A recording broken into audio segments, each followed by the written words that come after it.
Welcome back to the Pals podcast. I'm your co-host, Ricky Liordi. And I'm Danielle Galarno. And this is our third take of doing this intro since Danielle has the giggles, apparently.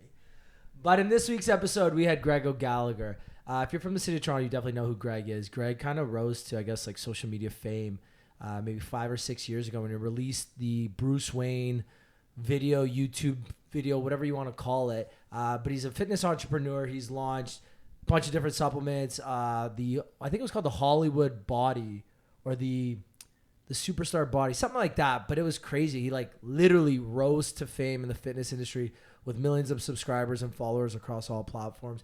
His line of supplements, Kino Body, is just absolutely crazy. I've actually been taking it, one of them recently. I have it there. Devin, shout out to you. Gave me one. But yeah, he's doing a whole bunch of things. He also does clothing. We did talk boxers. We talked everything in this episode, and it is a very male-focused episode for all our female listeners out there.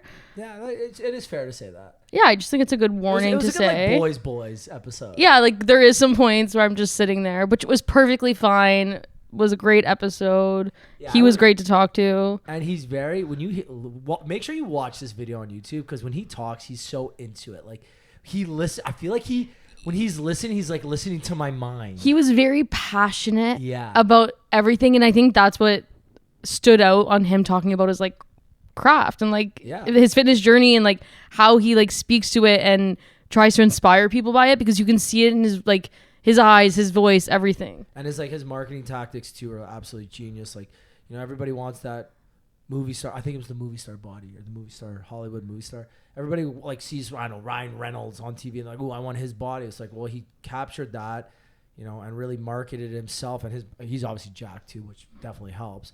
But he's made a full career for himself with many different lines of products and revenue income. So good for him, Greg, man. Thanks for being one of the boys, man. You're an absolute beauty too. We ended up, I've seen Greg out actually recently. I saw him out in Paris, Texas like last weekend. So anyways, shout out to you, Greg. Danny, you ready? Let's fucking go!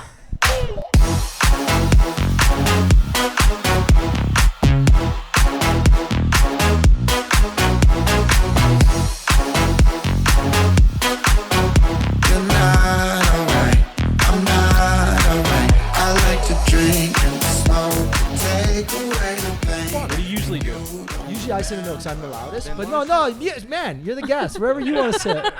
And funny enough, when we had Ryan Powell on again like 2 years ago, Ryan sat down in the middle. He's like, "Where do I sit?" It's like, "Wherever you." I was like, "Fuck yeah, I'm sitting in the middle, baby." Like something jokes like that.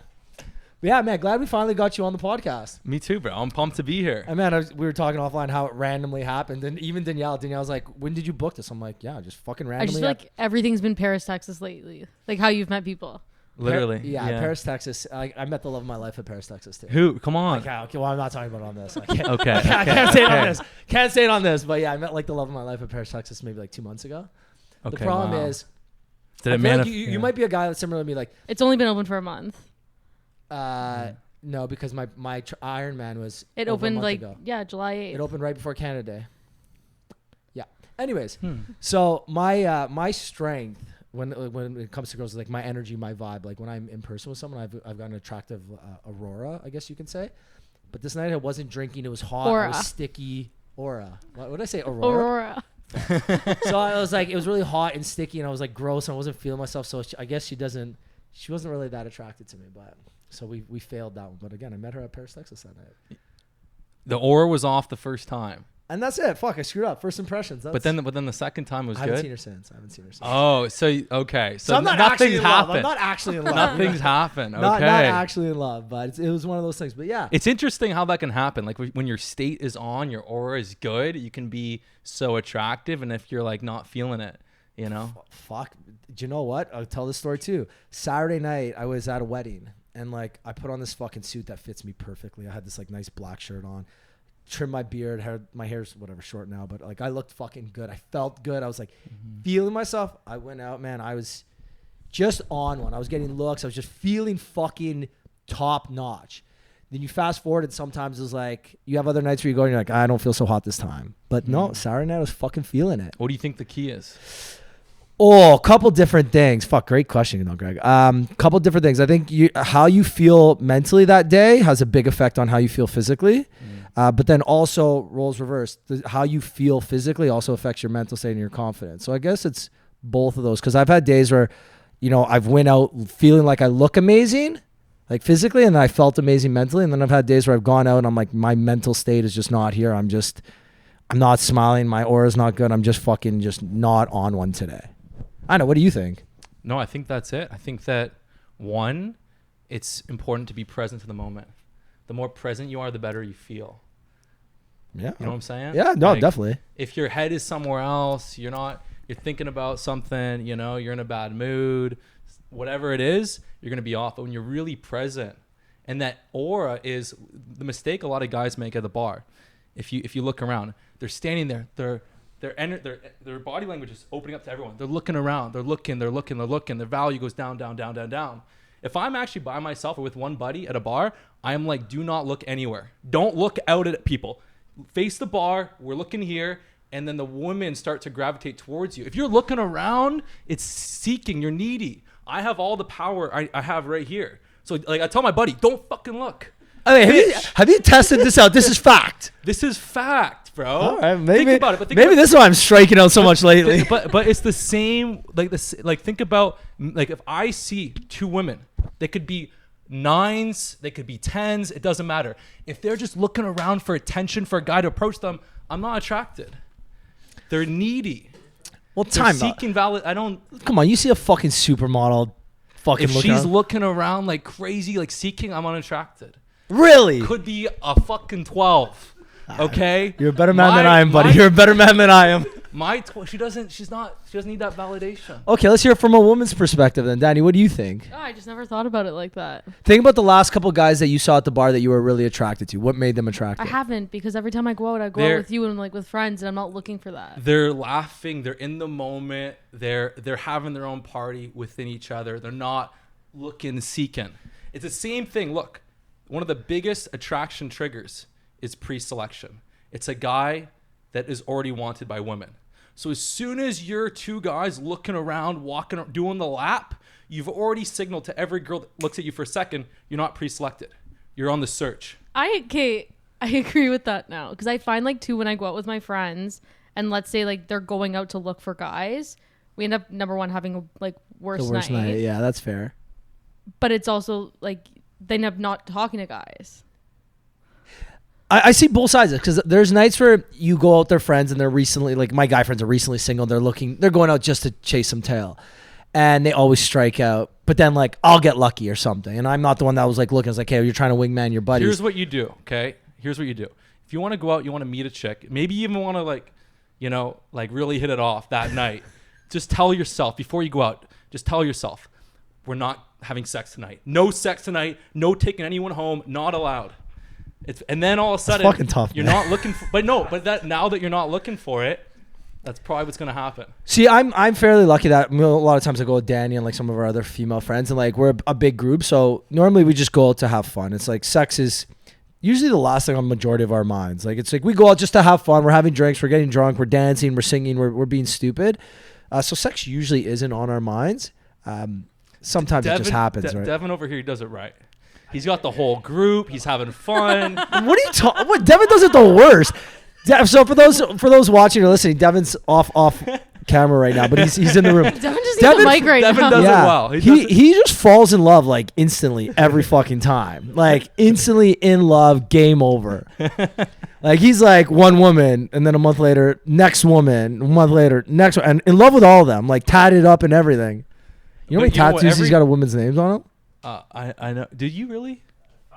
5. Shit, bro. Yeah. Shit, dude. I told him, I was like, bro, why didn't you get my name tatted on you too? Fuck it. You get the whole team, the whole squad.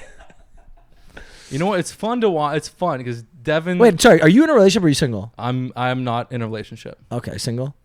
I am. Oh, yeah, okay. Yeah. Well, no. I'm not in a relationship. That's right. Okay, yeah. That's fair. That's a good answer. Yeah. Just in case somebody's watching, I get that. No, I'm not like seeing anyone. So why are you single then? Well, for me, I was seeing someone for a while. That ended, and you know what? I'm enjoying kind of just being on my own right now. It's good. I agree with you. What do you think the best, let me ask you, what do you think the best part about being single is? Well, here's the thing, okay? Here's the thing. And for a lot of people, the grass is always greener on the other side, okay? So they have a girl or they have a boyfriend, they're in a relationship, and they're like, oh, you know, they look back at the benefits of being single, being on their own, the freedom, X, Y, and Z. And then all of a sudden they go through a breakup, and now all they're thinking about is, oh, I miss being with the one, having the one. And so you actually want to do like the opposite. You want to like here's the thing. If you are single, soon enough, you're going to meet someone, you're going to be in a relationship, and maybe even goes the distance. So you may as well enjoy being on your own now. And then, you know, so when you're with someone, it might not even last. So you might as well appreciate the time being with them. Everything can be a lot more finite than people think. I agree. So when you're single, if you've gone through a breakup, actually enjoy it. Because a lot of guys like moping around, oh, you know, they want a girlfriend. It's like, bro, you might meet a girl and you might be with her for the rest of your life. So enjoy being single now. 100%. The best part about being single is, it's time to be with yourself. You don't have that person you talk to every day that you kind of feed into. So you really have to just develop more. You have to just really be there for your own self. Take care of your own mental health, you know? I agree with that. But I want to hear now a woman's perspective. No, I actually just got sent a podcast clip to like our girls singles group. And it was kind of funny. Like it's like a group of us that are single still. They just share wine deals and memes. No, and it was a podcast clip of this like fairly older man talking about this. I don't know what he does or where he comes from, but he was literally saying people seek validation in relationships. And when you're out of a relationship, you're still seeking that validation and trying to get into that next relationship, still searching for the next guy. And that's what you're constantly doing. So you're going out, you're trying to find someone, you want to be in that relationship, but it's enjoying that everything now when you're single is just as good as when you're in that relationship. And until you're able to actually enjoy it single, you're not going to be able to like actually get to that stage and be in that next relationship and make it last. So until you can like physically be happy being single and enjoy the time, it's never going to like move forward. And it actually 100%. Like made a lot of sense. It's 100%. And if you do have that void and if you're chasing something in a relationship, a girlfriend, a partner, then eventually like temporarily that girlfriend, and I'm looking at Devin right now, I'm just kidding. But temporarily that girlfriend or boyfriend can fill that void, but it will not last forever, right? And so if you're not full when you're single, then when you get that relationship, it's going to feel good for a while, but then eventually you'll just go back to that initial set point of feeling like you're missing something. I couldn't agree more. I think the biggest thing about when you're single, you have to learn to fully love yourself. Because if you don't fully love yourself, you can't fully love anybody else. Like, you know, they say when you're on the airplane, if the airplane goes down, it's like you put your mask on before you help others, because you can't help others if you're not whole. It's like you can't give to others unless you've got enough to give. So I've always said this. Imagine if you get in a relationship and you're only at 50% of your best and you're trying to give to others. Well, what are you giving? You're giving 50% version of yourself. That's you're almost doing someone a disservice if you don't love yourself and you're not your best self. Like I've had so many times where I've canceled plans or canceled dates, and I've used the excuse. It's not even an excuse. It's the truth. Or it's like, hey, look, I'm not 100% today.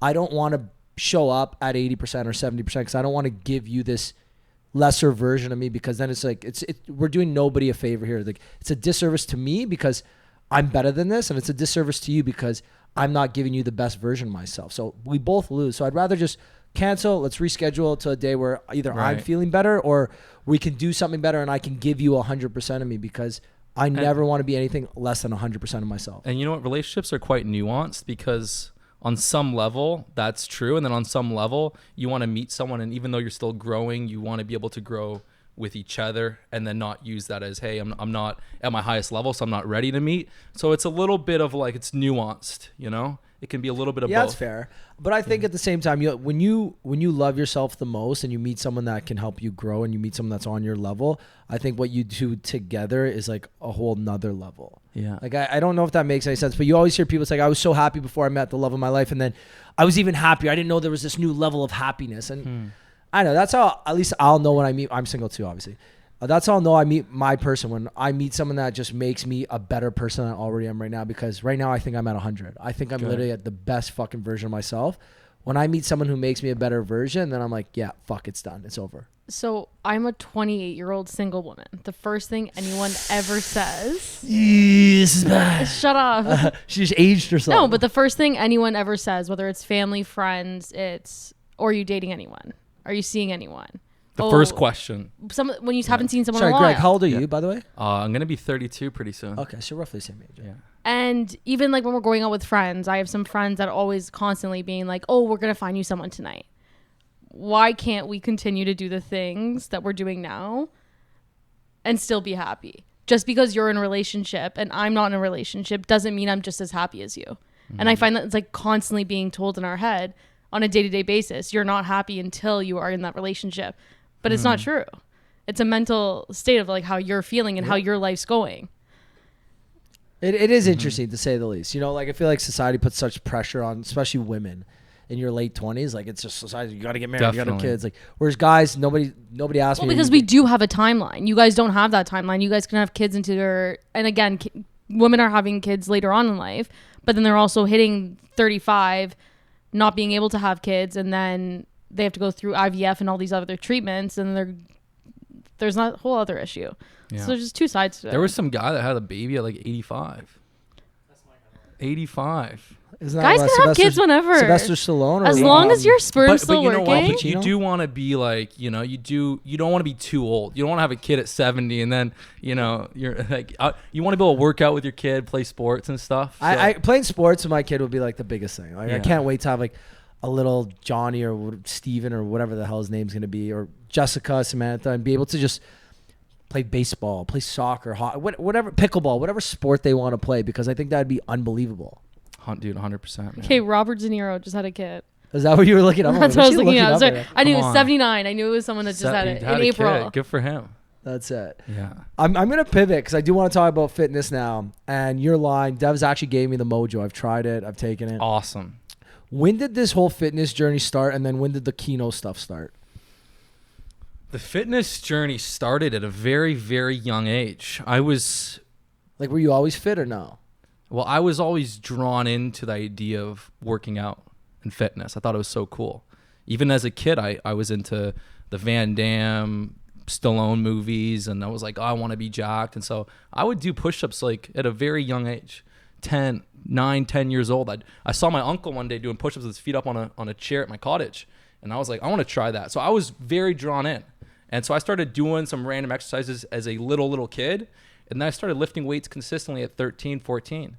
And so I started very, very young. And then I think at 15, I realized, holy shit, you know, I could do this for a career, help people transform. And so I was very drawn in fitness very, very young. And then over the years, I started to really craft my approach to fitness, like kind of my thesis on fitness. But it started at a very, very young age. Were you an athlete? Like, did you play any sports? I mean, I grew up playing hockey a lot. So I played hockey, a little bit of rugby here and there. And I got into like some jiu-jitsu and boxing. But like, I don't really identify as being like I never really, like, I was more into actually training than sport. Because it's rare. Most people work out because of their sport. You just played sports, but you were just working out. Yeah, that's a good point. So yeah, a lot of people, and that's how I got into working out. That's how. Like, I remember when I was younger, I didn't really know what to say because like I would do these intense workouts. People are like, well, what are you training for? Well, I'm not training. Like, I'm not really training for rugby. I'm not really like, sure, I do some boxing, jiu-jitsu, but I'm not like doing all these workouts for my training. I'm training because I love it. I'm training because I think it's so cool that our body can build muscle, get stronger, look better, get healthier. Why wouldn't I? So I'm training for myself is what I'm doing. Agreed. You know? Agreed. I started working around 15, 16. And you start because like you're doing dry land training in hockey, like plyometrics and all that shit. And then I started working out because my brother started swimming and started to get super jacked.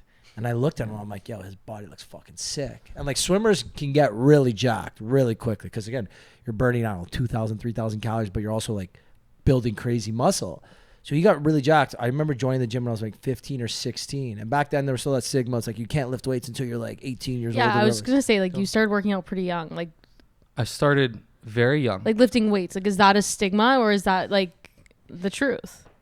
I don't know. Is what a stigma? Like working out, like lifting weights is bad for you at a young age. It'll stunt your growth. Like that's been largely disproven. Strength training is very beneficial even as a 13, 14-year-old. The idea that it stunts your growth is wrong. Like if you're a 14-year-old that's lifting unsafely with bad form, a lot of weight, that's really, really bad. But there's more compression on your growth plates from jumping than doing a squat or doing a push-up or doing a bench press. And same thing, doing a push-up and doing a bench press is to your body essentially almost the same thing. So it's totally safe if you use correct form and you don't want to do any crazy overstraining. So lifting weights is largely beneficial. But back to that question of why work out? If you're a 16-year-old, maybe you're playing sports, but why are you working out? I think that the reason I worked out is because as men, you want to build yourself up. You want to have something special. Like we're wired to become valuable. And as a 16, 17-year-old, you're not going off and building a multi-million-dollar company. And so the reason to train was simple. I wanted to separate from the pack. It was like that ad I did where I was talking about, who else in fitness is showing blood work, DEXA scan, elite level lifts, transformations.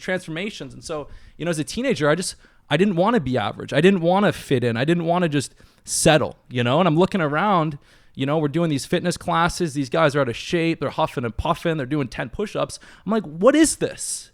Our society has gotten soft and weak, and I wanted to separate from the pack. I got inspired, and it's funny because largely our society is trying to like shame people for aspiration and kind of soften everyone's desires. I got inspired when I saw some movie character that was in insane shape. It was never like, oh, he's setting unrealistic expectations. I'm like, fuck it. I don't think it doesn't matter how jacked he is. That inspires me. I want to go and push my body and see how far I can go. So I love the aspirational aspect.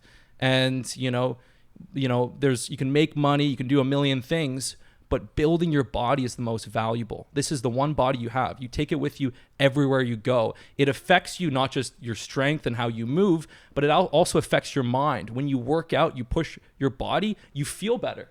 Your dopamine levels are higher. You feel more confident. If you build an amazing body in the gym, what have you proven to yourself? You've proven you've done something that so few people can do. You can take that exact same thing and apply it into the career goals you have, into learning some new skill. You know that if you put in the work, you have a little bit of a discipline and you show up day in, day out and you track, and you focus, you can get the result. And that's the most powerful thing people learn. I think every single teenager out there should focus on getting very fit. Every male teenager out there should work on getting to 15 pull-ups. If you can prove to yourself you can go and do 15 pull-ups, you'll have so much confidence to apply in any other aspect of life. Seriously, if you're a 20-year-old, 15-year-old, focus on that one thing. If you hit it, you will have so much more confidence. Man, I have so many points to talk about because that was a great, and I didn't want to cut you off because you were rolling there. Uh-huh. I have so many. Okay, first off, the confidence thing is so key. Like working out builds confidence. I don't care what anybody says. When you look in the mirror and you're like, fuck, I look good. There's nothing better. The second thing you said about how like when you were younger you saw these like trainers that like couldn't fucking do 10 push-ups and stuff.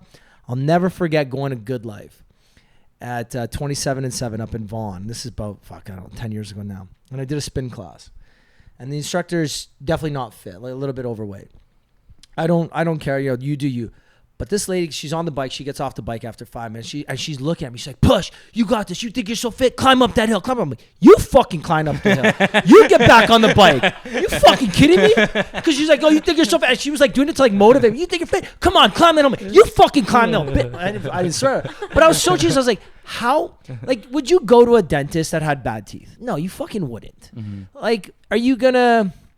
Why would you go to a personal trainer that wasn't fit? Like how are you a personal trainer that's not fit? Unless you're like pregnant or something else. Okay, different. I understand that. But even there's like fit pregnant people because fitness, and you said it shows dedication. It shows courage. It shows discipline. All these key factors. And I've always said this. And so on TikTok, I'm a single guy. I talk about dating.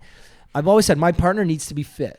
It's not just about the physical aspect of it. It's the idea that in their mind, they care about prolonged life. They care about their body and how they feel physically and mentally. They care about all these things and they have the discipline to do it.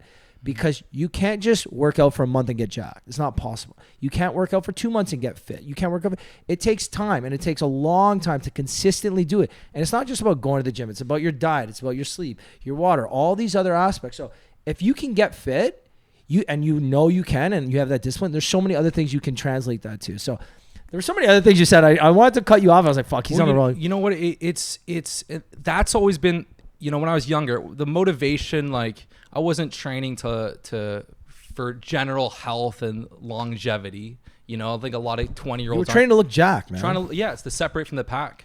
I was the same way. And there's 4 main categories in life. There's health, wealth, love, and happiness. And, 25% of that is your health. And if you get a great body, you build your health, it's going to improve your love life. It's going to improve your ability to go out there, build connections, make money, etc. And it's going to improve also your happiness. When you wake up and you look in the mirror, like, fuck yeah, because it holds you back on an unconscious level. If you don't feel at least content with where you are in your fitness, and you feel like you're going down the wrong direction, you haven't been consistent with the workouts, you kind of off on your diet, maybe even gaining weight, you could have the money, you could have a good partner, but at the end of the day, you wake up, you look in the mirror, and you're not confident. You haven't given yourself that permission to really be happy. And so that can hold you back. Even if everything else is going pretty well, it affects you like on a day-to-day level.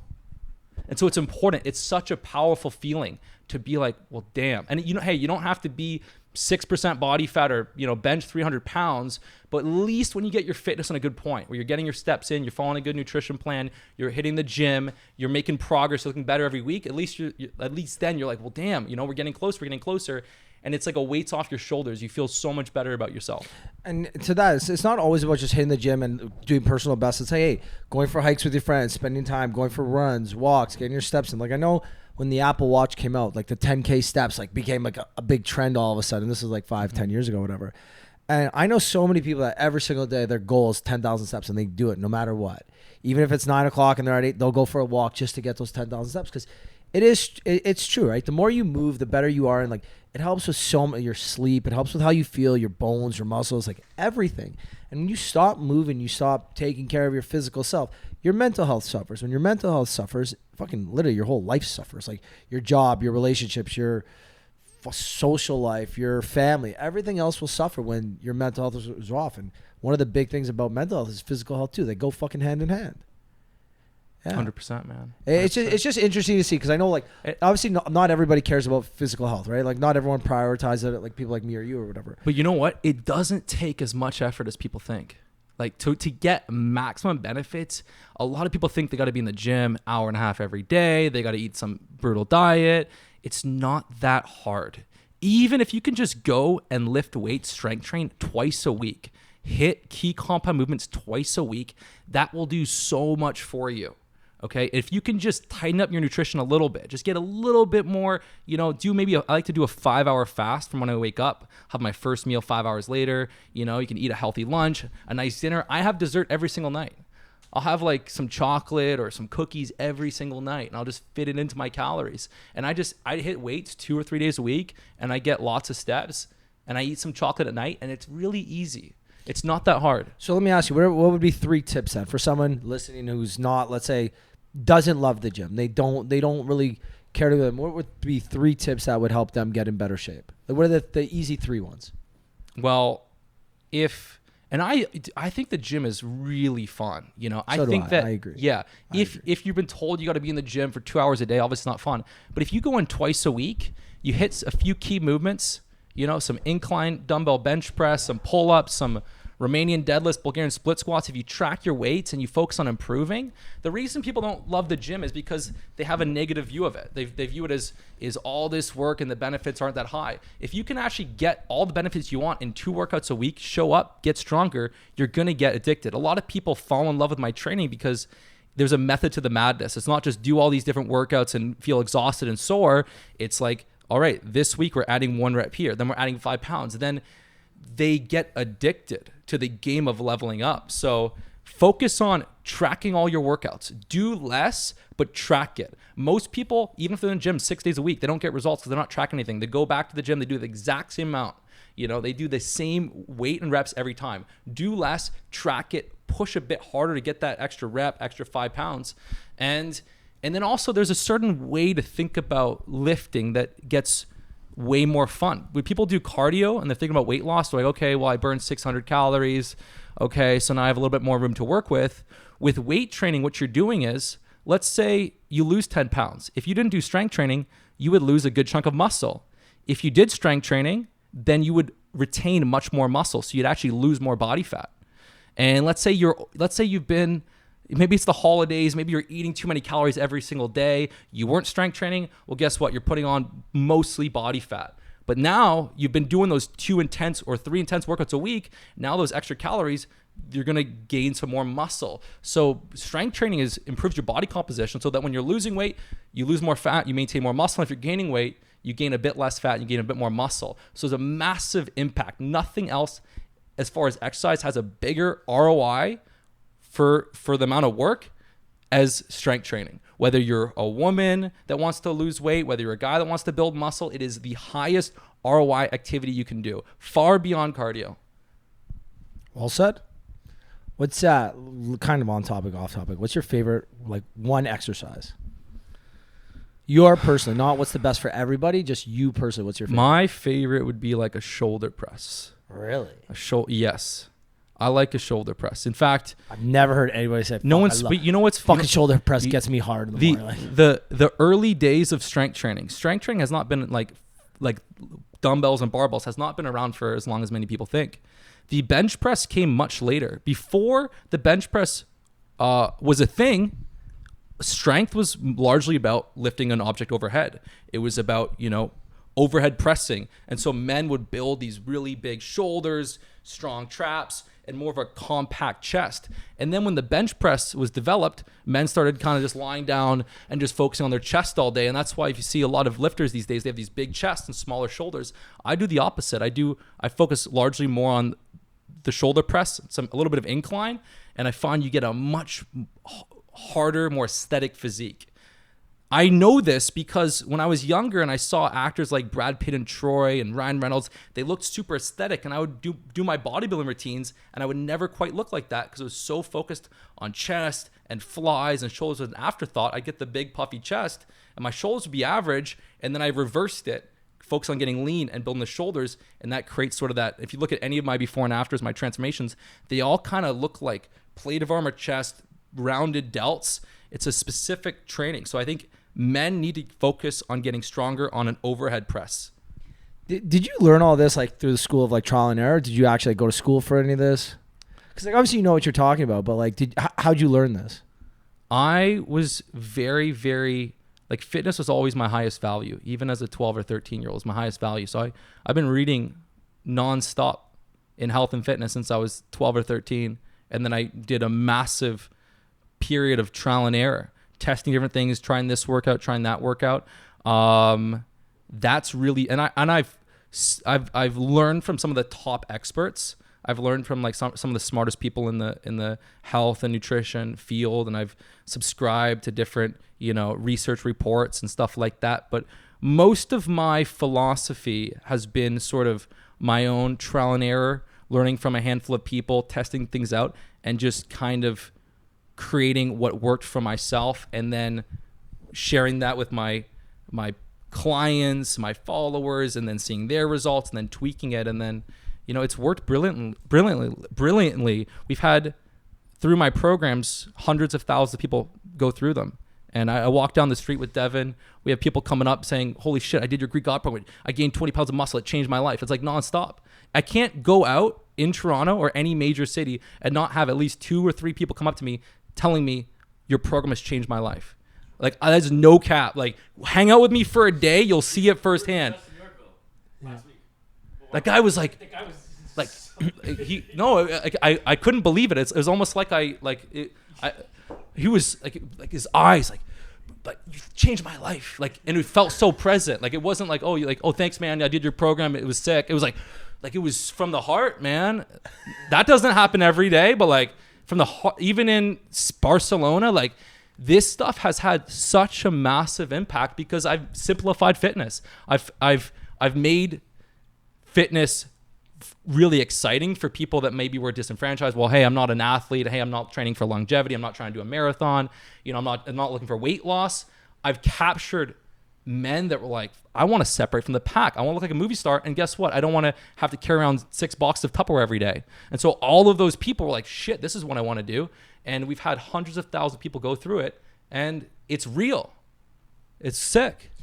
I guess because I remember the first time I ever saw you was, I think it was like a Batman-esque ad. I think this is like, what, 5-6 years ago? It was 2015. So 8 years ago now. Yeah. When did like that whole idea start? And then that must have kind of catapulted your fitness career, because you got what, like how many followers do you have? I don't know. You got so many. Yeah. Now I have like over 1 million. But and I remember like your videos did big numbers too. Yeah. I was back in like my YouTube days. So essentially I was running my Kino body business for, a few years, and it was really growing. We were getting lots of people signing up. Like it was blowing up, and I wanted a 3-minute video that anyone in the world could watch and they'd be like, okay, I get it. This is what he does. This is what separates him. Because before I had lots of videos talking about, training 3 days a week, fasting, all of these different key elements. And so I wanted to put it in one 3-minute video, but I wanted it to almost feel like a movie trailer. I wanted American Psycho, Christian Bale monologue to meet like Bruce Wayne visuals. And the idea. Wait, so did you go to like a director like, this is my idea? Christian Bale, American Psycho meets Gotham City Batman. Fuck yeah, I did. Is that what you Yeah. I was at a, it's always good to go out, like try and go out and meet people. Like one of the ways I would build my social circle when I was younger is we do like these 2 dinners a month. I'd invite someone cool, someone else invite someone cool, and you just get all these different people together. Yeah. It's really important, especially as a guy, your friend circle is that important, like the 5 people closest to you. And I remember feeling disenfranchised. I don't, where's that friend circle? So I'd start meeting someone like, hey, let's go get dinner. Invite 2 cool people. I'll invite someone. And we started doing these dinners. And then one time I got invited to this other dinner, and it's this guy, Vince, who's also in fitness, and his brother had a video camera and was filming. And I asked Vince, I was like, yo, is he good with the camera? And he's like, yeah, Mikey's great. He's great. And I'm like, cool. I talked to Mikey. I'm like, let's get dinner. And I told him, I was like, yeah, I want to do a video about Kino body, American Psycho meets Bruce Wayne, and let's do it. And then we worked it out. And this was in 2015. And like, I did not know what to expect, okay? Because I just thought he was going to show up with his camera. And I was like, he's like, it's Vince's brother. Is he just hooking up with a camera, giving a job, or is he actually good? And so like we start shooting at like 7 in the morning, and I don't get up early. Like I'm up early. And all of a sudden, I see a van pull up. He's got a guy with a stabilizer, a guy with a drone. There's like a big team coming up. I'm like, oh shit, this is real. It's like 8 years ago too. It's like drones weren't everywhere like drones, they are now. Yeah, it wasn't there. This is real. And we finished this day of filming. Like, and it's interesting when you don't realize like a lot of the filming. It's like I'm walking in the kitchen, just like I'm doing like a simple walk. We finished this day of filming. It took like 8 hours. And then I get the final cut. Like he did it fast. He was like boom, like a few days later. And then I remember like I was seeing a girl at the time, Christina or whatever, and like I show her the video. I'm like, the video came in, let's watch it.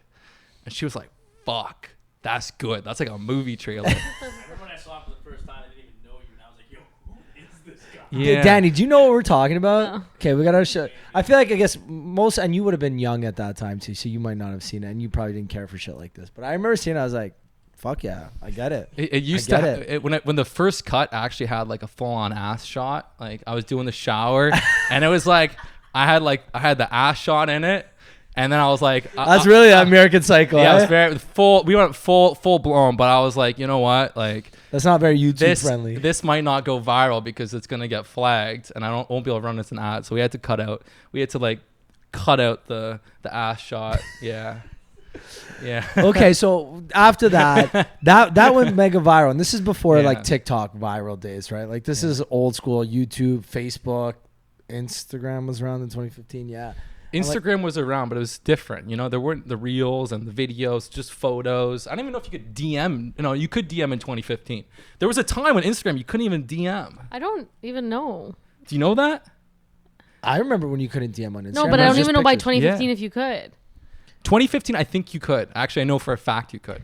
Because the girl that I was seeing, I definitely DM'd. So, that's it. But 2013, there was no private message. So 2015, this video comes out, goes viral. Like, how did that? Was your business already successful at this point, or did that like catapult your My business? business was actually very successful. It was called Kino Body, right? Kino Body. I've written about 4 fitness courses. I created the first ever like physique quiz, which has been super used.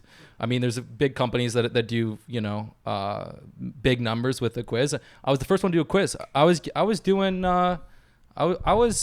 7 figures before I did that Bruce Wayne video. Oh shit! Yeah, so it was doing all right. legit. Yeah.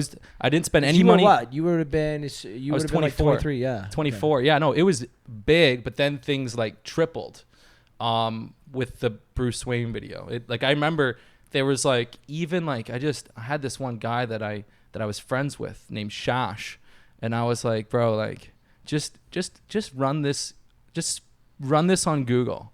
Like I was like, don't worry about targeting, just target everyone, just run this ad on Google. And I remember like it was going nuts. Like we were selling a $47 product, and we spend maybe $2-3K a day, and I was doing 5 times that.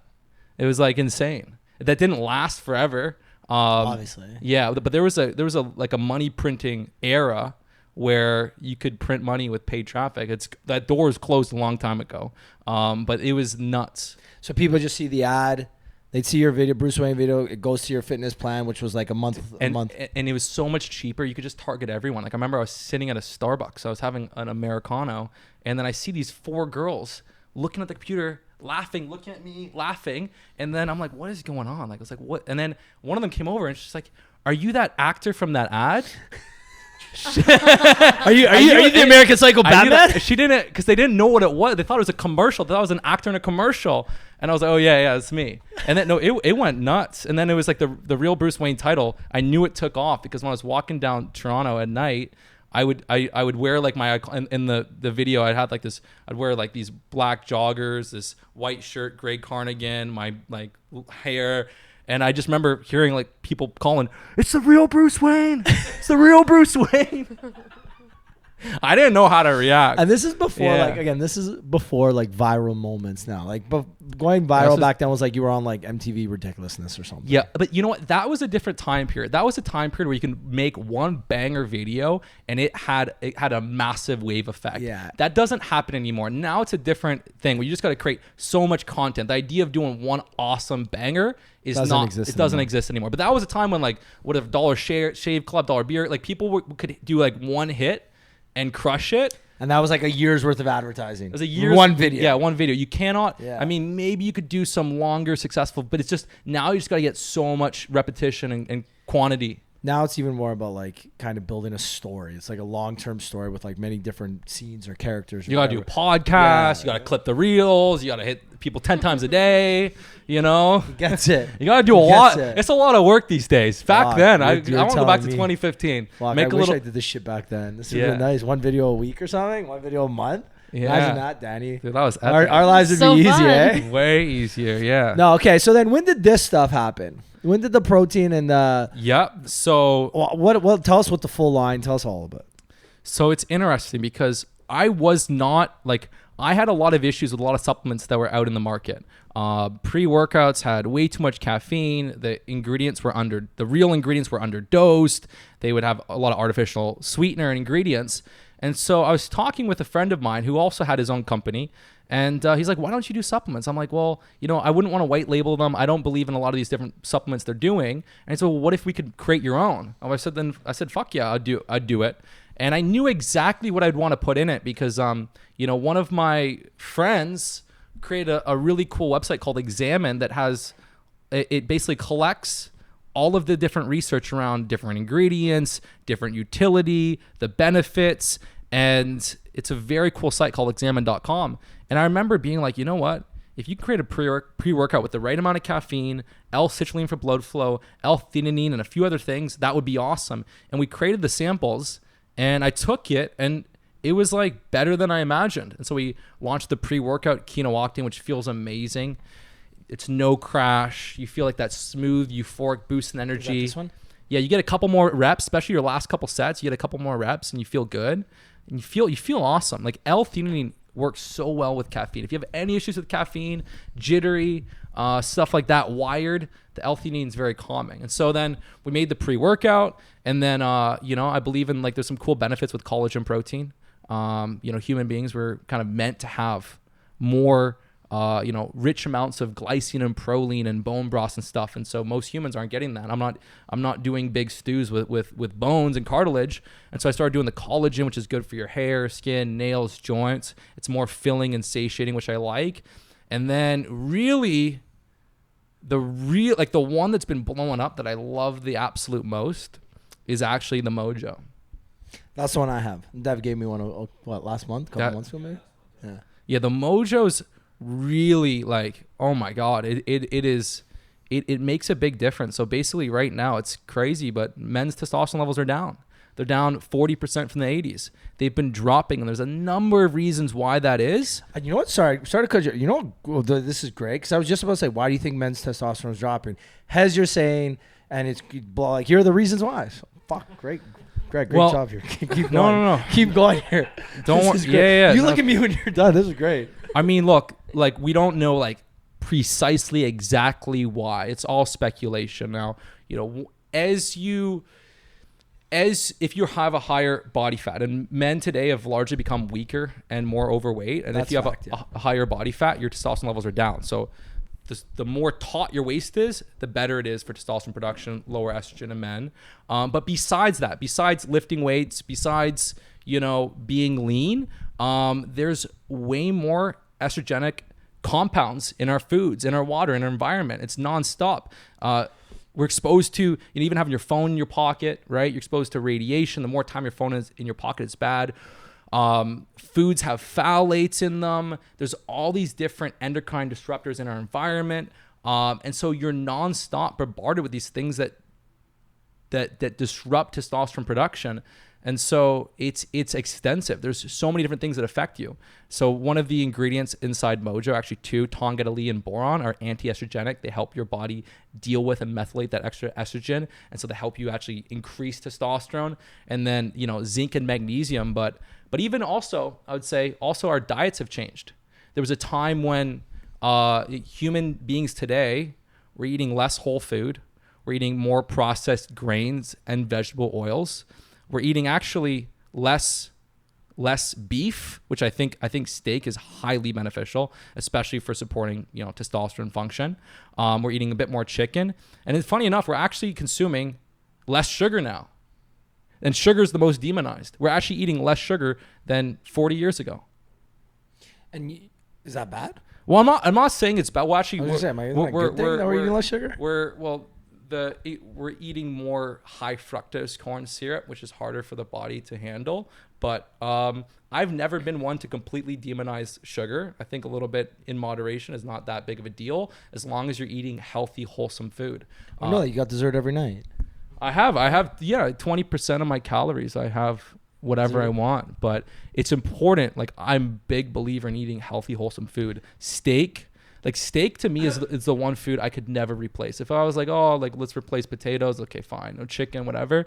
But like, you're not replacing steak. Steak's also the best. It's the best, man. It's irreplaceable. Favorite. Do you know what's funny? You say how diets have changed. Like, if you, especially in North America, I feel like they've really changed, especially in the last 50 years. Like, if you go to Europe, like, nobody's gluten intolerant in Europe. Like, it's like gluten intolerance doesn't exist out there because they eat more real food, a lot of like fresh foods, farm food. There's this. It's here. It's farming, like processed. The farming is different. They use way less pesticides. Their water system's way cleaner.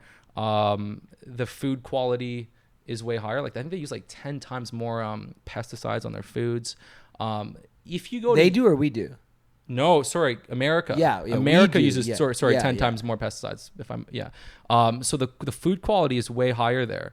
And, it is a game of like, if you're talking about fat loss, it is calories in versus calories out. But like, your health, your hormonal function can actually influence how many calories you're burning, your hunger and stuff like that. Like, I went to Spain, dude, for about 2 weeks, man, and my face just looked more. Devin commented, he's like, "Yo, your skin's looking crazy." Well, and I was having like a couple margs every night, and I felt better. I got a bit leaner. Like, you do get healthy in Europe, and also the other thing. Well, man, you're also one of a kind, because the rest of us go to Europe, we're fucking eating pasta and pizza every fucking day, and I'm gaining like 10 pounds in 3 weeks. Well, you know what I did? I fasted. I didn't eat first thing in the morning, which I always do. I had coffee. Yeah, I did like 20,000 steps a day on average. I had like maybe 1,000. What kind of fucking Europe trip are you going on, man? 20,000 steps.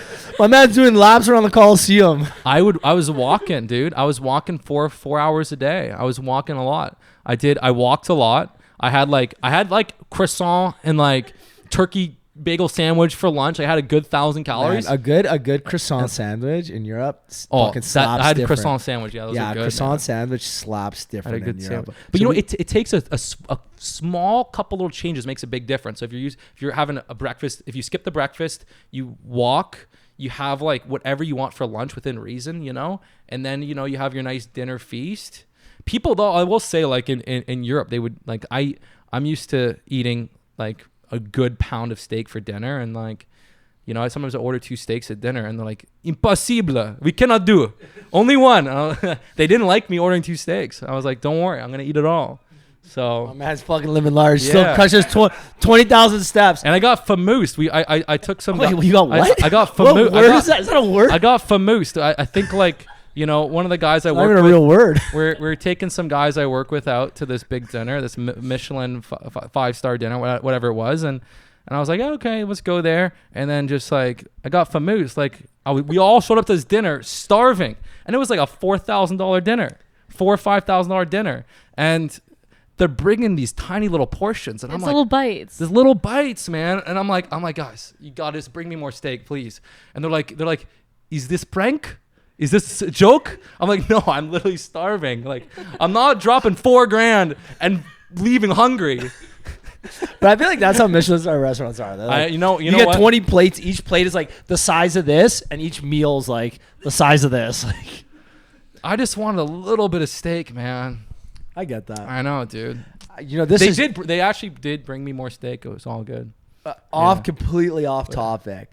What is your death row meal? You know what? Well, it depends. If it's you're dying, so you don't have to think. If it's like 11 a.m., then I'm definitely still fasting. Oh my god! Get the fuck out of here!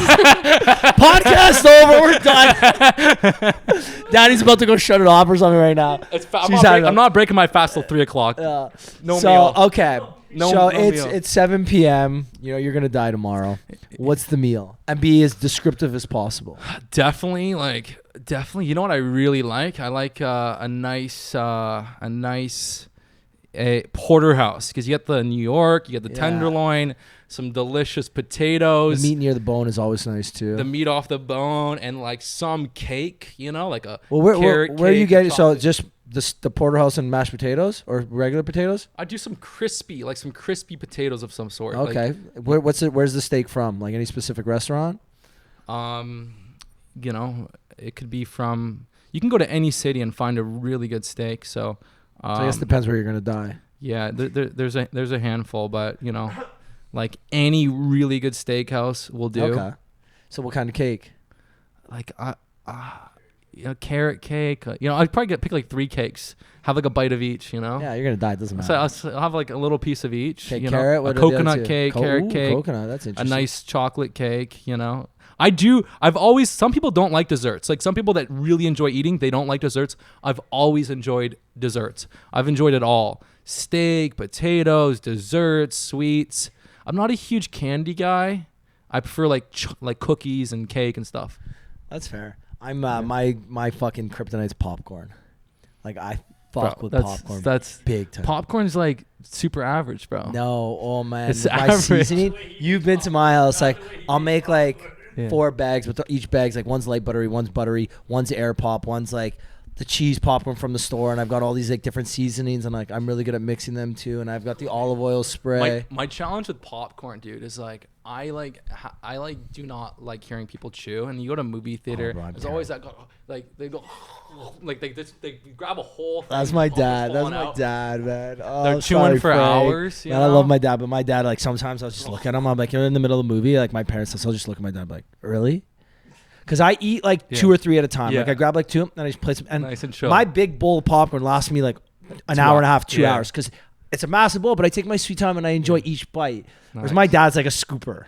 He grabs a handful and he like crumples it like while he's grabbing. I was like, squeeze. I'm like, oh, Frank, I can't do that. Yeah, no, I can't. That would drive me crazy. But you know what I hate about popcorn, especially with seasoning? I wake up and my face is so like swollen from all the sodium and shit. Like, I wake up like my eyes, like I wake up on Monday morning, so I usually do movie night every Sunday night, and I wake up, my eyes are like this, and I'm like, fuck, and like you're just so dehydrated. Even though I've drank like 3 bottles of water during that movie, it's just can't win.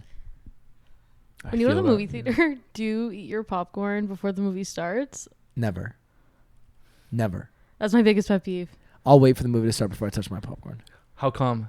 I just think like it's meant to like eat during the movie. Wait, that's your biggest pet peeve? Like, one of them, going to the movies, like if you're sitting next to me, like do not eat the popcorn. I'll take my own. I'll take my own bag, put it down. I don't start eating it until the movie starts. You know what's interesting is that I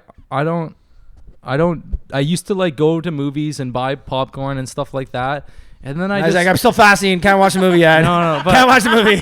But I do like. Fuck out of here, Greg. I'll do like a 10 o'clock movie. And I used to go to movies and buy popcorn. And I've gone to movies and just not bought any snacks. It's the same thing. Like, it's the same thing. It literally is. Yeah, but like, I go to the movies maybe once a year now. I'm going to go to the movies and get popcorn. Like I bring my own bowl to the theaters when I go. Okay, but you're on like a next level. If you... I actually recommend everyone sort of like not track their calories, but just be able to guesstimate it. But if you track your calories for 2 weeks, which I think is good for everyone to do, just track it so you know. So you know what's worth it and what's not worth it. It's never worth it to go to a movie theater and buy those popcorn snacks. Like, it's no end to the amount of calories you're taking in. It's not worth it. Not even like a kitty one? And I'm someone that like will go and like eat 2 Kit Kats and stuff. The popcorn that you buy you're eating it for an hour and a half. You're taking in 1,000 calories. You're probably burning a couple hundred just like moving your arm in and out. You're burning nothing, dude. You're burning zero. That movement? You're burning nothing, dude. Okay, but popcorn's not the best snack. I love popcorn. But Greg, you're not going to win this battle, but I will never not get popcorn. Go to a movie, don't eat any food, and it will suck. Then the next time you go, you'll just be used to it, and you'll watch the movie without food. You don't need to like have popcorn. So fun fact, I give up popcorn. I've given up popcorn maybe like twice in my life, and the last time I did it was for Lent about 5 or 6 years ago. And I'm not really Catholic or Christian, but it was maybe during COVID, and we decided to give something up. My whole family did, and I gave up popcorn. And I would watch movies all of Lent because, like, Lent's what, 5 weeks or something? 40 days. So yeah, just over 5 weeks. And I gave up popcorn, and I definitely did not enjoy the movies as much. Every single movie you watch is with popcorn? Every movie I watch at Elaine and Frank's house has popcorn. It's really bad for your digestion. Don't give a fuck. I'll just fucking drink a lot of water. The next day I'll go to the gym and I'll be fine. And I'm okay with that. That's my... How many calories are in the popcorn you're having? Oh, at least 2,000. Yeah, it's not worth it, dude. Bro, it is 100% worth it. You could have so many different things for way less calories. I don't know if it's actually 2,000. Maybe it could be 1,000. Who knows? I don't know how much. Mine's just like 3-4 bags. Right? The buttery really like. But one's adds. air pop though. One's air pop. Yeah. That's kind of healthy. Yeah, but you know what? Greg's looking at me like, I'll watch movies at home and I'll finish off like my last 400 or 500 calories and it's great, but. But like the problem with fat loss is just foods that you're mindlessly snacking on. You don't know how many calories you're taking in. If you go to the fridge, you grab a Magnum ice cream bar and you know it's 280 calories and you know what you're getting, that's fine. But when you start grabbing food, it could be popcorn, it could be crackers, it could be almonds, and you don't know how many calories you're taking in and you're mindlessly snacking on it, that's what fucks up fat loss. You just have to know. And like you can be flexible, eat a healthy lunch, go eat a healthy dinner. But as far as like adding snacks, you have to count the calories of the snacks because it just can add up. It's so easy to go from, and everyone's like, oh, well, I barely eat any calories. I eat 1,800 calories. I work out. I don't eat that much. I could follow you for 12 hours of the day, and I know how much you're eating. You're eating way more than you think you are. Every single person without fail. So like you have to make sure it's worth it. Hey, if the 2,000 calories, if you track it and you're like, yeah, this is worth it to me, then that's your choice, right? But you're gonna be like, fuck, that's not worth it. You know, that 1,000 calories is not worth it. Fucking worth it to me every time. No, okay. No, but what you're saying is so true. So my dad's a heavier set guy. And you can still do popcorn. You just have to be like, you just can't have like the 1,200 calories of popcorn. Yeah. For me, I'll just work out twice as hard that day. Okay. I'll justify. This guy really likes his popcorn. When's the popcorn company coming out? No, you know, well, Pal's Popcorn. Pal's wow. Wow. 10% right here. Lock it in. No, I'm snagging you. I'm cutting this part out of the podcast. Nobody heard it. No, but you're right. What you're saying. So my dad, he's a heavy set guy. My dad, when he tries and really makes an effort, my dad can lose weight fairly fast. The problem is he loves snacking. So my dad will be like, I didn't eat that much this time, but the problem is we'll go to bed and he'll have a bag of chips and he'll just, while he's standing there checking his phone, he'll just keep grabbing. It's like, you don't realize in the 3 minutes that you stood there and you grabbed chips, you probably had like 300 calories. It was just like, it was that fast and you're not paying attention. Or he'll grab, I don't know, something out of the fridge and eat the leftover lasagna. It's a small piece. Okay, you didn't realize that you already had dinner. That extra 200 calories is the difference between you losing, a pound at the end of the week or you not losing a pound. And the brain is so interesting because you can talk to someone and be like, how many calories did you have? And they have complete blind spots. Any mindless snacking, it doesn't register. Oh, I only had 1,500 calories. They're blind to it. And so like you have to, one of the biggest things for fat loss is you create the times every day that you're eating, whether it's you're breaking your fast at 1 o'clock, you're having your dinner at 6 p.m. You get to have your snack at 9 o'clock. And then, if you want to be flexible, just eat whatever you want, healthy, whatever, wholesome food for lunch and dinner, and then give yourself a 500 calorie snack at night. And it's way better. Like I've gotten chiseled and lean having, Chapman's ice cream, vanilla ice cream with some chocolate chips. I'd track 400 or 500 calories. I'd always wait for it to melt a little bit before I'd eat it. Get soft and creamy. I had ice cream last night. I put mine in the microwave last night. If everyone just fasted, ate reasonably healthy, focused on a bit more lean protein for lunch and dinner, and just gave themselves whatever it is, it could be 300 calories, 500 calories, just track it and just track that snack. So the only time you're eating is a healthy, lean lunch, a good, healthy dinner, and then you can have 400 or 500 calories. You decide the amount. You could have, if you want to start at 800, start there. If you're losing fat, great. If you're not losing fat, cut it down a little bit. That's the best way to do it. And that's also like, there is two elements in fitness, right? You have the people that are neurotic, that have 5 years of MyFitnessPal, everything tracked, and it almost becomes like a mental disease. Like it's a mental illness. And then you have people that just mindlessly go through. And of course, eventually, if you don't track anything, you're gonna hit a sticking point. I recommend just eating healthy, wholesome food and just track the extra calories you have. Track that. And if you need to tighten up a little bit, but that's the best way to do it because it's easy. It's hard to track wholesome food, steak, broccoli, potatoes. It takes a bit more effort, but it's easy to go and track the popcorn. Okay, this is this much popcorn, or the Kit Kat. So my brother did exactly that. My brother doesn't work out, but before his wedding, he lost, I think, close to 30 pounds. And shout out John if he's listening to this. He lost 30 pounds just strictly counting calories. Yeah. And he's just like, you don't realize so many little things. And even the other day we were talking about, because I have these like pre-made meals delivered to my office. That's like how I eat lunch every day. And they give you these energy balls. And we're like, oh, how many calories do you think there are? I'm like, I don't know. I never checked. I never cared to look, right? I don't track calories. And he's like, there are 100 calories, I think, or 120. He's like, fuck, I'd rather have 2 Lindt chocolates. Yeah. And 2 Lindt chocolates I think they're the equal calories or something. And then it hits the spot. Yeah. And then he's just like, and he's the type that he'll do that and he'll track every single thing. And he lost again, I think close to 30 pounds and looked unbelievable. Now he doesn't do it anymore because now he's not, he's trying to just maintain a healthy lifestyle and he kind of just eyeballs it now. Yeah. But again, he knows at the end of every day he can have this amount of snacks because when he was tracking it, that's what he was allowed. You have to do the 2 or 3 weeks of just tracking it. It's not that fun, but it's the exact same thing because then you know how to eyeball it after. Yeah, it's the exact same thing of having an income and then going out, going shopping, going to Yorkville, going wherever, and walking to a store and not seeing any price. Going into the designer stores, not seeing any price, you'd be like, fuck. That $1,000 t-shirt wasn't worth, but imagine you don't see any prices and you're just spending money. So it's like the same thing. If you're, it's easy to blow money and spend way too much and it not be worth it if you can't see the price of everything. So most people don't see the price of food. And I don't mean the actual price. I mean the calories. It's true. Like when you're trying to budget and you're trying to get your finances in order.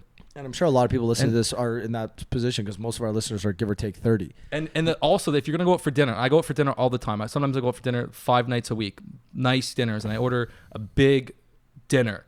And one of the things where people go wrong is, like, if I'm trying to get lean, I will skip the appetizer. The appetizer is never worth it. It's way more. You're adding 600 calories to an already big meal. So you cannot do the appetizer unless you get a little shrimp cocktail. I will not get a salad at dinner because the salad is also packed with calories, and people will be like, oh, get the salad, get the veggies. If you get a side of cauliflower, side of, God forbid, Brussels sprouts, you're adding 500 calories. So if you don't tell me that. I love Brussels sprouts. So if you're gonna go out for dinner, if you want to have an appetizer, have a shrimp cocktail, and just order what you want, the real thing, the nice steak. Hell, even order the hamburger and fries, but avoid the veggies, avoid the salad. If you want veggies and salad, make it at home. You do not want to have a 900 calorie salad before you eat dinner. You do not want to have 600 calories of Brussels sprouts that are oily, So get the hamburger, get the steak, get the fries, but skip all those extra things. And then the mind's like, oh, well, I'm healthy. I ate salad. No, you ate it like 800 calories and then you had your dinner. And so like the meal that people they'll see like, oh, the guy's having a hamburger. He's eating a lot of calories. And it's like, no, the person that's ordering the salad and the side of Brussels sprouts and ordering like the little fish is actually taking in more calories and feeling less full. And the person was like, fuck it, I'm just gonna get the 16-ounce New York strip. Well, don't you remember when, what was it? Was it McDonald's salad that had more calories than the Big Mac? Wasn't this like 10 years ago? It was like a big thing. And then McDonald's had to change their salad dressing because the dressing was like 600 calories for one serving. And it was like, it went, maybe not viral, but like it was a big thing in the news and everyone kept saying it. Cause like, fuck, everyone's eating salad thinking they're being healthy. Meanwhile, there was more sodium in it. There was more calories, more everything else. We had this debate, I feel like, on another podcast. Me and you? No, when George was on the podcast, about the difference between wraps, like tortilla wraps, and actual bread. Oh, yeah. People think they're being healthy content when they're eating tortilla wraps. Meanwhile, it's like the same calories. Yeah, it's even more. Right. Yeah, it's just tiny, right? It's interesting when you think about it because, like, again, people said, oh, I'm going to get a salad to start and I'll get a fish to be healthy, right? Yeah. But then when you look at it at the end, you combine them, it's more than the steak and the potatoes or something. Yeah, and then, you think you're like, oh, carbs are bad. Okay, well, carbs aren't really bad. Like, carbs are energy, basically. Yeah, but I'll just go to dinner and I'll have exactly what I want. I'll skip, like, it's an ROI decision. Is having 600 calories of Brussels sprouts worth it? No. Is having a 800 calorie salad worth it? No. I'm just going to have a freaking old fashioned or a Cadillac margarita, a couple pieces of shrimp, a big steak. I'm going to eat and if they bring me this massive mountain of fries, I don't have to be like a genius or rocket scientist and know it's way too much. So I'll just grab like whatever, 2 handfuls, whatever's a reasonable portion. I'm like, boom, that's my 1,300 calories, But again, I could go to dinner, feel less satisfied and eat 2,000, but just because I made the wrong decisions. You have to just know, right? And like you said, you have to track it for 2 weeks to know what's what. And I'm talking about being strict, like being really dialed in. And this is if you're going out for dinner all the time. If you're going out for dinner once a month, just do whatever you want. It's not a big deal. But when you're trying to really be locked in and get to a lean state, you have to be a little more specific. Yeah, you have to be very mindful of what you're doing. Yeah. We are nearing that point, but I wanted to get into the fashion aspect now. Okay. So we had Devin on, and I came to the fashion show. Was it last year? Yeah. The one at Laval? We did Hotel X or no? Which one? Yeah. No, we did like the little. We drank at Laval afterwards. When you jumped in the water. Yeah. Right. Yeah. When did the fashion line start? Because I have some shirts too that Dev gave me as well, like the long sleeve and the short sleeve. Yeah. When did that start and why? So it started in my years are mixed up, but something like 2018, and I wanted to just I did a lot of shopping. I went to different stores, and I do see the value in style and fashion as a man. And it makes a big difference. If you're fit and you dress well, it's instant. Like it takes 4 months to really start to get in really good shape, get lean. Like on my program, it takes most people 4 months to get really, really sharp. You can look better in 4 minutes with the right outfit. So it's huge power in dressing well. And so I went to lots of stores, I bought lots of stuff, and I made a point to have my own sense of style. And I get lots of people compliment, where'd you get that shirt? Where'd you get this? And I'd find something I like, and then all of a sudden they stop selling it, and then I try something else, it doesn't fit right. And so I started taking my favorite pieces, and then it was all about adjusting the fit a little bit. Oh, I like this fabric. Now we're using a 95% bamboo fabric, which is not only is it good for the environment, but a lot of a lot of synthetic fabrics actually are not good for you. Yeah, they have what do you mean? Chemicals and phthalates that you're getting exposed to, rayons, all kinds of endocrine disrupting chemicals. Sorry, what What? Endocrine disrupting. So basically that exposure you have to your skin can impair your body's own testosterone production. Okay. Now, how much it's going to impair is, up for debate, but even a big example, right? So let's say you're getting that super soft pair of synthetic underwear, boxers, and the research on men wearing polyester underwear, it's so bad for you, it's considered like a form of contraceptive. Your sperm count will go down, and it'll be harder to get someone pregnant. Sorry, say this again. Which type of boxers? The polyester? You definitely want to wear cotton boxers or bamboo. You do not want to wear polyester. A lot of that overly soft fabric is a man-made synthetic polyester. It's the same for women too. Like cotton fabric always. Cotton, and but a lot of men didn't know it's important. The research on polyester underwear is so bad. You can wear polyester underwear 24/7, and you're gonna have a much harder time getting a girl pregnant. Yeah. But if you're not trying to get someone pregnant, you still don't want to be in that position. I'm saving a fortune on condoms. I save like $40 this month. Yeah, don't use it as a contraceptive, but it can be bad, and men do not know. So you do want to wear, ideally, like a looser form. We might be doing a Kino bamboo. Yeah, I just got the Okay. Yeah, you want to use a natural 95% bamboo. And so that's also when it's connected to your family jewels. If you're wearing a t-shirt, obviously it's not going to be quite as bad, but it's not ideal for it's one of those things you want to use a natural fabric. And so this is a French terry from Kino clothing. We're doing the bamboo line and just really cool, well-fitting stuff that fits that sort of movie star body. And so that's been the fashion. And sort of my belief on fashion is there's sort of two elements to it. One hand, for men, I like to just do daily uniforms. I have a lot going on. I don't want to make too many decisions. So if I'm going out for a dinner, if I'm going out to meet some friends out at night, I don't want to think, boom, I'm wearing this pair of pants, this Henley top.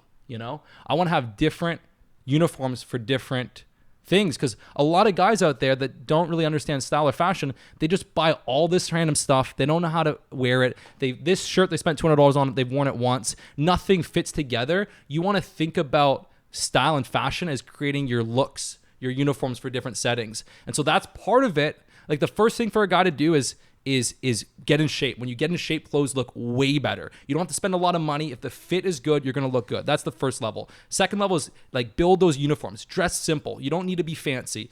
The guys that dress way too hard, have way too many loud things going on, it doesn't look good. But then from there, then you can do your statement pieces. Then you can add a little bit of flair, like Devin with his cool jackets. You can do, I have my own little statement pieces I'll rock once in a while, but get in shape, get the uniforms, and then you can kind of have fun and play around with different looks and stuff. I love that. Yeah. Can you help Ricky with his clothes? He's good. This is my staple. I'm a plain white In t-shirt what world? guy. I'm a plain white t-shirt guy, fitted jeans. But again, it goes back to step one. When you're fit, things look better. I'm not saying I'm the most jacked guy in the room, but today I'm the second. But then, I also recommend, as a man, and, you're around my age, as you get into your early 30s, it's also good to, mix it, to level it up a little bit. Kind of like James Bond, get into the trousers, more of the button-down stuff. Yeah. So it's good to let your style, your style should usually evolve every 5 to 10 years. You don't want to dress the same as when you're 25 and 30. You want it to sort of level up and mature with you. That's fair. Only Adam Sandler can pull off the look he's doing, where he's dressing like a 14-year-old teenager. He can pull it off. He's worth fucking Adam Sandler. He's worth $400 million. He's trying to be relatable and stuff. He's Adam Sandler. He can do anything. Okay, but you don't want to be you want your style to progress as you progress as a man. Yeah, and then I think too, it's what you wear on a day-to-day basis. I work in construction. That's my day job. I'm not going there to impress anybody. When I go out and I throw on a suit, at this age, if you don't have well-fitting, properly tailored suits, what are you doing? Right. When I see people wearing suits that aren't tailored properly, I'm like, how are you 30-something years old and you're wearing a baggy suit that doesn't fit you, or the jacket's too long, or the sleeves are too long, or the pants are bunched up at the shoes? I'm like, what is happening right now? And you know what? Women have such an eye for this. Like women will judge you based on how your style's put together, and they'll instantly inform a negative opinion if you don't have your style right. It's you know what's funny is that fitness and style can do the exact same thing. You get in shape and you're like, fuck, I'm confident, I feel good, I'm gonna go out, and you walk into the world with that extra confidence. You put on some outfit you don't really think about, you just put in this on, you look in the mirror, you don't like how you look, then all of a sudden you walk into the day from a negative standpoint. So, but if you dress well, put a bit of emphasis into how you look, it can be a rippling effect where you feel more confident. People see you dress better. And I did not know how to dress. Like I did not know how to dress when I was younger. I had no clue. I just had like some Adidas track pants and just random like camp t-shirts, and I remember we'd have like dress down day at my school I went to, and I like, what school did you go to? I went to like this school, like this high school is called Greenwood. Okay. It was like it was a cool high school. It was interesting high school. It had like their idea was like teaching kids like to be like build character. There was camping trips and stuff like that. But yeah, I never really dressed. And then I think at one point I was 16, I got a girlfriend. And the first thing she did is like, okay, we're going shopping. We're getting you some cute outfits. And then I dressed different. Women know style very well usually. And I dressed different. And then I felt it. I'd go to parties. I just feel this massive difference.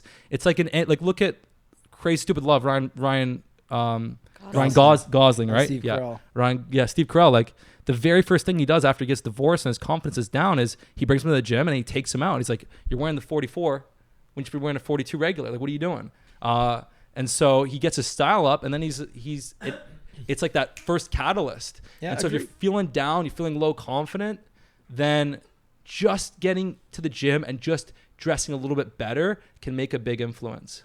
I agree with that 100%. I think anytime I feel my worst, I go to the gym. That's always step one. Mind you, it's like I'm similar to you where it's like ingrained in my mind. But I think that is a big thing. Yeah. Oh, hell yeah. That's huge. Yeah. Sick. The Mojo's coming to Canada. You guys got Canada audience or American? Yeah, or both? Canadian. Mostly Canadian. Awesome. So with Mojo's coming to Canada, no more, but no more duties. And again, like there is this whole element of style where you have to kind of get out of your comfort zone. If you're used to just wearing sloppy clothing, you're used to having it not tailored, and then you get out of that comfort zone, and eventually this whole element, like two guys could wear the exact same outfit and one guy could pull it off and one guy couldn't. So there is this element like where it's not just the clothes, but it's you. It's how you carry yourself. Yeah, and it can be trial and error too. Like I've put on outfits and I've thought, this outfit is amazing and it sucked, and vice versa. I'm like, outfit I didn't really love, and I went out and got so many compliments on it. It's like it is trial and error. I do want to ask, because we were at that time, what's the next thing you're working on? Because you seem like you're always doing a lot, and like you're obviously, you do social media, you do fitness, you do supplements, you do fashion, clothing. Like Correct. What's next for you? Like what's the next thing? Things have really come together in a lot of ways, and I'm really, really happy with where things are. The one thing I've been sort of disappointed with myself at is that I haven't taken my programs, which have transformed hundreds of thousands of lives, and I haven't put it into an app. And so I've been kind of beating myself up about it. And so I am going to be launching an app. The beta launch will be in November. I'm working with a top developer. We're talking every day, and we're putting something awesome together. And I'm really, really excited because this business, we have the clothing line, we have the supplement lines, but the lifeblood of it has always been my programs that taught people the training, the nutrition, taught them how to get into movie star shape. That's been the lifeblood. That's where everything comes down to. And so now creating an awesome app where you go in the app, you can track your stats, you start the workout, you see what you did last time. To do it in the phone is so huge. And so that's really my next project, which will be done, I'll always sort of be improving it, but that will come to fruition in the beta launch November, and then like the official launch in January. And I'm freaking fired up about it. Like we found a really sharp developer, and I'm doing something awesome here. I don't like to do something if it's half-assed. That's why that's why I haven't done it yet. And so now, like, it's time. So I'm really excited. Man, this is a good answer too. So it's like a lot of people be like, oh, I'm doing a little bit of this, doing a little bit of that. It's like, no, you had something you're working on too, and I just kind of felt it too. Thank you. No, I'm really, and I know what my audience wants, and I genuinely feel bad that I haven't done it sooner. And I know they've wanted this app, and they used to tell me, when's the app? They're like, they don't even ask anymore. It's been too long. But the good news is, it's fucking good, and it's coming soon, and this is real. So, oh yes. I don't want to talk about the app too much because I just want to do it. I don't want to talk about it. It's like, it's coming.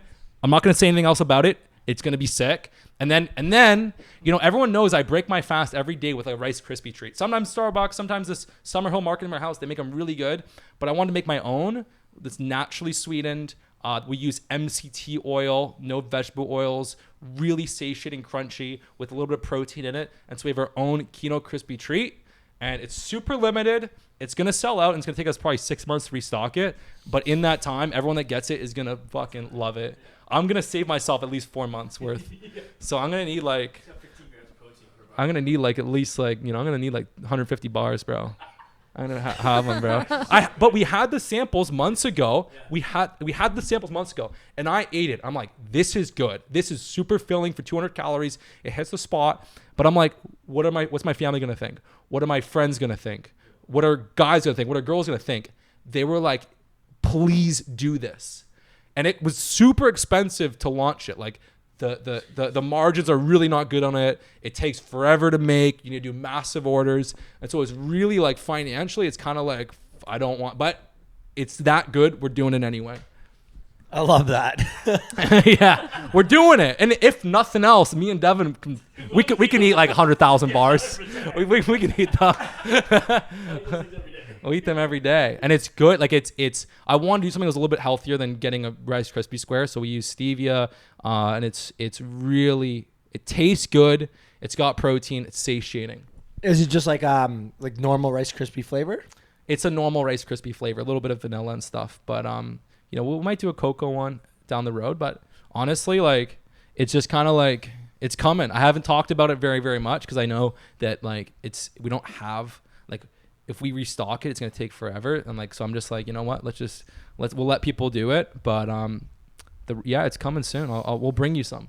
I'll get some. I'll snag over. You can some of send me the Powell popcorn, bro. Buddy. Powell popcorn, man. We have one flavor. That's it. One flavor. It's either take it or leave it. Take it or leave it. Danny, I don't know. You got anything else, Danny?